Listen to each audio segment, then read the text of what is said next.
So you're curious how to trim your hair at home. Not like some home hair hack, but a legitimate stylist teaching you the right way to do your hair. And that is exactly what you're gonna get today. And I figured, what better place to do it than my home? With my wife.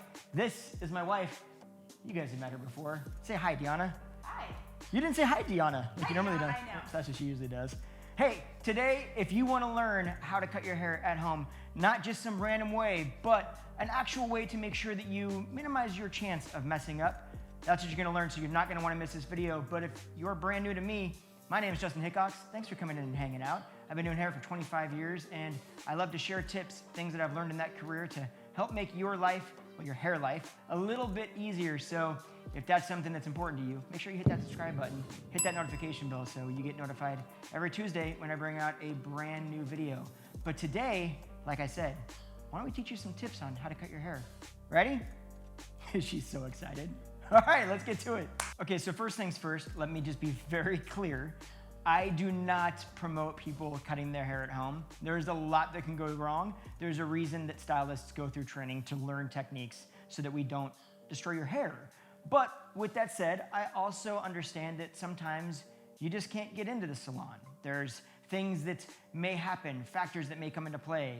You know, who knows, you lost a job, you moved, whatever it is, you get quarantined, whatever that may be, it sometimes comes up. So my purpose here is to show you ways to help minimize your chance of destroying your hair or messing up, and really kind of get you by until you can get into a stylist to actually have it really done well. So we're gonna walk you through some tips, and the first thing we need to start off with is talking about tools. Okay, so the first thing we're gonna need is a comb. Now, the comb is gonna be pretty specific. If it's got too wide of teeth, much wider than this, it's gonna be hard to get your hair to be combed neatly, which is gonna have effect on the overall line when we cut it. When we're talking about shears or scissors, you wanna find something that isn't ridiculously long. So something like this is what we use in the salon. I don't think you have to go and necessarily buy expensive professional shears, but don't get some blades that are really long, and don't use home scissors. Like the big, you know what I'm talking about, the big plastic ones. Kitchen scissors. Don't use kitchen scissors. Or your kid's scissors. Or your kid's scissors. Or safety scissors. Don't use those. They're gonna make it a lot harder. Then the next thing we're gonna use are actually texturizing shears, or some people call them thinning shears, but there is a difference.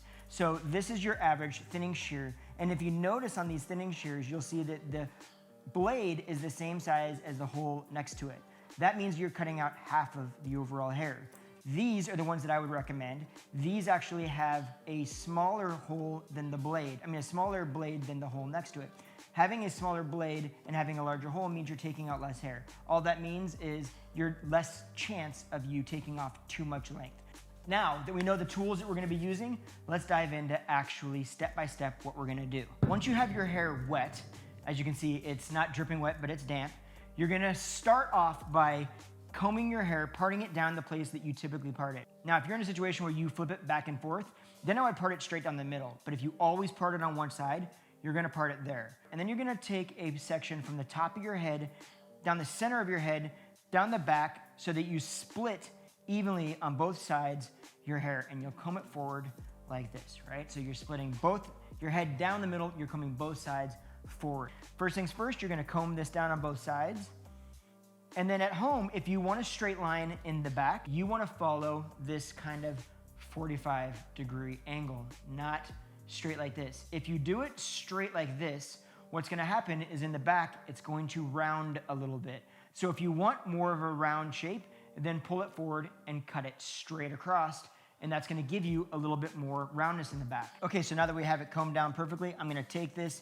This is what you would do at home. You would get in front of the mirror. Ideally, what you would do is you would actually stand up in front of the mirror. The reason I'd have you stand up versus sitting down like we are right now is because when you sit down, it's very easy to shift your weight, shift your posture, your shoulders drop. Next thing you know, that line that looks to be even, once you stand up straight, is actually uneven. And then you do this thing where all of a sudden you end up with a bob and all you wanted was a little bit of a trim.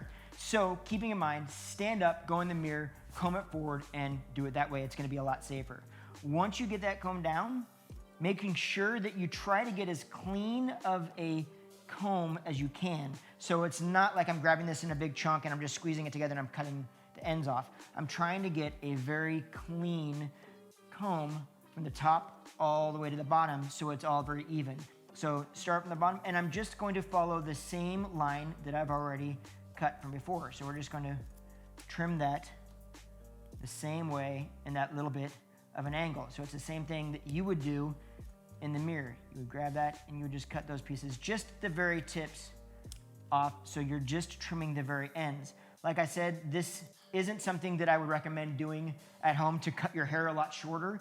This is something to get you in between if you cannot, for some reason, get into the salon, but you've got to take measures into your own hands, literally. That's the way you would do it. If you want to make sure that it's even, you can take the hair right behind the ears, okay? Comb all of this stuff back, grab the hair just right behind the ears. Those little pieces are going to help you determine whether or not it's even. And if they're uneven, see, that's pretty even. So if those are uneven, that's going to be a good indicator that it's going to be uneven in the back.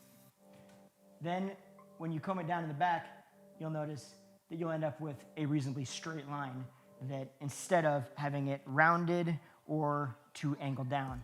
Now that you've got the length done, what are you gonna do if you've got layers in the front? I've already got a video all about how to trim bangs at home, so I'm gonna go ahead and link this one right up here. If you haven't seen that yet, make sure you check that out. But if you don't have bangs and you just have some long layers in the front, here's how you're going to address those. Again, you're gonna part your hair down the side that you part it, or if you're flipping it back and forth, you're gonna part it down the middle.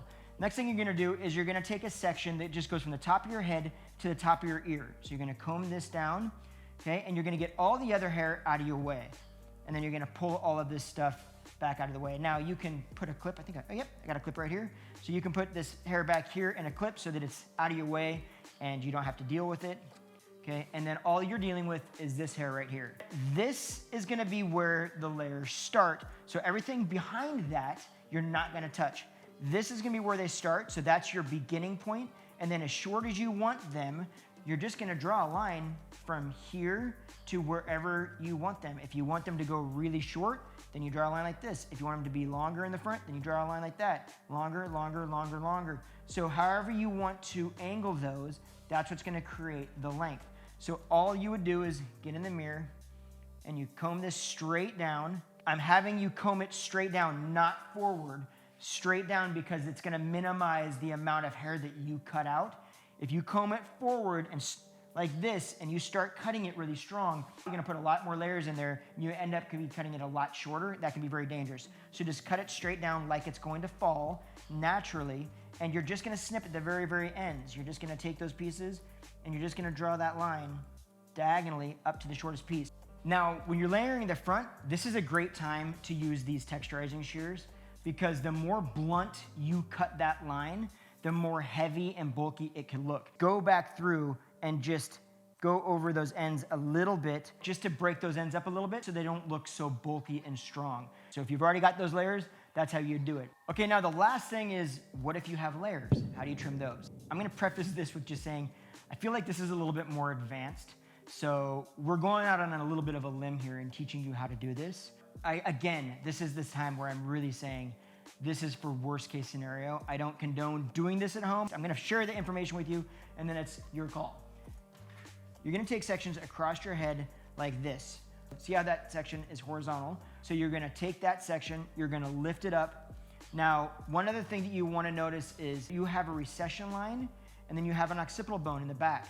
So from that recession line to that occipital bone, everything below that, I'm not touching. The occipital bone is this bone, this bump that's in the back of your skull right here. So you're talking about drawing a line from this to your recession right here. So it's just this stuff. If you layer anything below that, you can find yourself making your ends look very thin and wispy, and it'll ultimately make them look unhealthy when they may not be unhealthy at all. So you're gonna take that, you're gonna comb it straight up, and then everything below that is just gonna fall out of your hand. You're gonna comb this directly up, and you're gonna grab that hair really tight. So notice that when I move my hand around, this hair right here above my fingers is staying at the same point, okay? So I still have control here. That allows you to put it in front of you so that you can snip at just the very, very ends of that. This is a scenario where you already have layers and you wanna snip at the ends of those just to clean them up because you can't get in.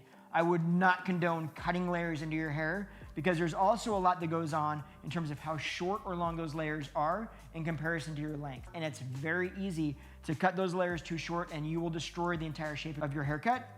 So what you want to do is, if you already have them, you're just combing it straight up. You're looking at those ends and notice that I'm cutting into them. I'm not cutting blunt across them like this. When you get to the very back here behind the ears, then it's going to be a little bit more challenging because you actually have to look down and you're going to take these little diagonal pie-shaped kind of sections. So I'll show you what I'm talking about. See how that section is like this? It looks like a little piece of pie. You're going to take a section like that, all the way up, and comb that up, and that's how you're going to get that back section. And you're just going to snip at just, again, the very, very ends of those.